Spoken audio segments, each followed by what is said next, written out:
सनातन धर्माचा एक प्रसिद्ध ग्रंथ गरुड पुराण माणसाचे जीवन सुखी आणि समृद्ध करण्यासाठी अनेक गुप्त रहस्य उघड करतो. या महाकाव्याच्या आचारकांडात माणसाचे नशीब ठरवणाऱ्या दैनंदिन सवयीचा उल्लेख आहे. कधीकधी आपण नकळतपणे अशा चुका करतो ज्यामुळे आपल्या घराच्या समृद्धीवर अडथळा येतो. गरुड पुराणानुसार आपल्या काही वाईट सवयीमुळे स्वतः देवी लक्ष्मी क्रोधित होते. यामुळे एक सुखी आणि श्रीमंत कुटुंब सुद्धा हळूहळू गरिबीत लोटले जाऊ शकते. जर तुम्हालाही तुमच्या घरात सुख आणि समृद्धी हवी असेल तर तुम्ही या सवयी ताबडतोब बदलल्या पाहिजेत. आता नक्की या सवयी कोणत्या आहेत ते गरुड पुराणाप्रमाणे आपण या व्हिडिओमध्ये पुढे जाणून घेऊया. सकाळी उशिरापर्यंत उठणे. या ग्रंथात उल्लेखलेली पहिली चूक म्हणजे सकाळी उशिरापर्यंत अंथरुणात झोपून राहणे.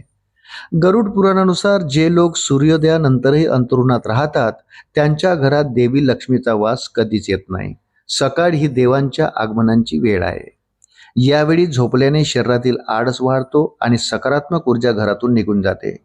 जे लोक उशिरापर्यंत झोपतात त्यांना संपत्ती मिळते, पण ती अनेकदा आजारपण आणि अनावश्यक कामावर वाया जाते. म्हणून दिवसाची चांगली सुरुवात होण्यासाठी ब्रह्ममुहूर्तावर उठण्याची शिफारस धर्मग्रंथ करतात. दुसरा आहे घाणेरडे कपडे घालणे. घाणेरडे कपडे घालणे आणि शारीरिक स्वच्छता न राखणे ही आणखी एक सामान्य सवय आहे. गरुड पुराणात स्पष्टपणे सांगितले आहे की देवी लक्ष्मीला स्वच्छता आवडते. जे लोक रोज स्नान करत नाही किंवा घाणेरडे कपडे घालतात ते धनदेवतेच्या क्रोधाने क्रोधित होतात. घाणेरडे कपडे घातल्याने व्यक्तीमध्ये नकारात्मकता येते, ज्यामुळे त्यांचा सामाजिक दर्जा कमी होतो. शिवाय घरातील विखुरलेल्या वस्तू आणि घाण गरिबीला आमंत्रण देतात. म्हणून आपले शरीर आणि घर दोन्ही नेहमी स्वच्छ ठेवणे महत्त्वाचे आहे. स्वयंपाकघरातील अस्वच्छ भांडी. रात्रभर अस्वच्छ भांडी ठेवल्याने घरात वास्तुदोष निर्माण होतात.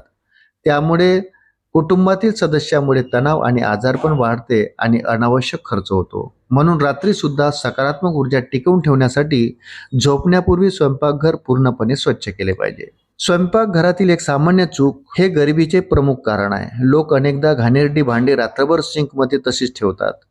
गरुड पुराणानुसार स्वयंपाकघरात घाणेरडी भांडी ठेवणे हा देवी अन्नपूर्णा आणि देवी लक्ष्मी यांचा थेट अपमान आहे. जर तुम्हाला नख चावण्याची वा नख खाण्याची सवय असेल तर ती एक वाईट सवय आहे. नख खाणं ही गरिबीची लक्षण असल्याचे म्हटले जाते. इतकेच नाही तर अनेकांना सतत नख कुरतडण्याचीही सवय असते. पण गरुड पुराणानुसार हे अत्यंत वाईट समजण्यात येते. इतरांना कमी लेखणे. याशिवाय इतरांविषयी वाईट बोलणे, विनाकारण रागावणे ही देखील गरिबीची लक्षणे मानली जातात. गरुड पुराणानुसार जे लोक सतत इतरांना कमी लेखण्याचा प्रयत्न करतात त्यांचे नशीब वाईट असते. एखाद्याला विनाकारण तुम्ही कमी लेखत असाल आणि त्यांच्यासमोर सतत स्वतःला मोठे दाखवून देत असाल तर हे देखील चुकीचं आहे आणि त्याचा परिणाम आयुष्यावर होऊ शकतो.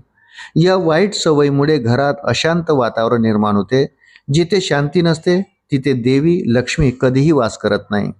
या सवयी सुधारून तुम्ही तुमच्या घराला आर्थिक संकटापासून वाचवू शकता. मित्रांनो, व्हिडिओ जर आवडला असेल तर व्हिडिओला लाईक करा आणि या सवयीपैकी आपल्याला कोणती सवय ही घाणेरडी वाटते ते कमेंटमध्ये जरूर कळवा.